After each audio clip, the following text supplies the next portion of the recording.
Imagine you're walking through the world and the sky blackens around you. You start hearing voices scream in the distance.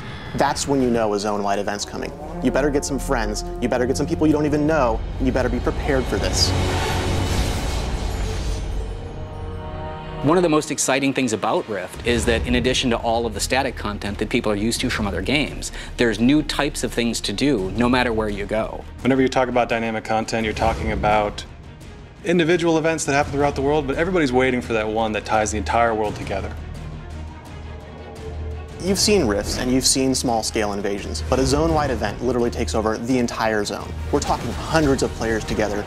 And then we have hundreds of NPCs and tons of rifts open. I mean, just the whole sky goes crazy. I mean, just all hell breaks loose.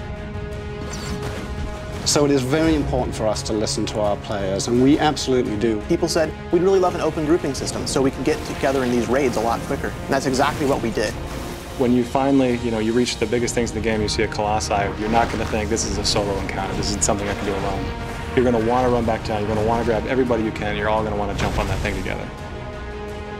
We are offering dynamic content in a way that no other game is, because we are giving players direct control. Ancient Wardstones are like a content pinata. This is your way to interact with the world and drive the game and make it do what you want it to do. The most immediate impact the player is going to see is going to be in the quest hubs themselves. Doing the quests upgrade the hub. By turning on one of the Ancient Wardstones for your faction, you are turning it off for them. It's a really fun part of the system. You get to go over there, blow up the other guy's Wardstone, and then take it for yourself. I get new content, I get new loot. You've hit cap, you've done tons of rifts, you've seen the mechanics of them evolve over time, you've fought back 1,000 invasions and killed every foothold you can see on the map. So what do you do now? What we want you to do is we want you to go find the expert rifts and the raid rifts. Not only are the rifts bigger themselves, but the types of things and the number of mechanics and objects that we're spawning in, it's just magnified.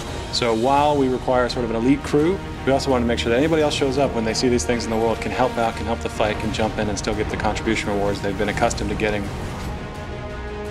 Our reward system is based on performance, it's based on effort, it's a forgiving system meant to reward you for playing, but not to punish you for being outside of the radius when the event completes or dying because you're the first to try to tank and nobody's healing you.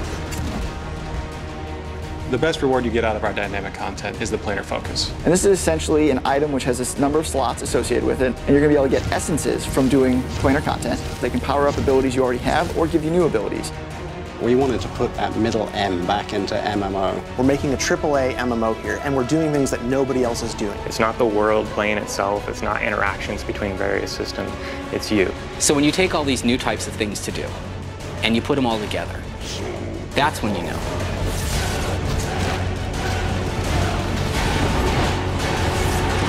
This is Rift.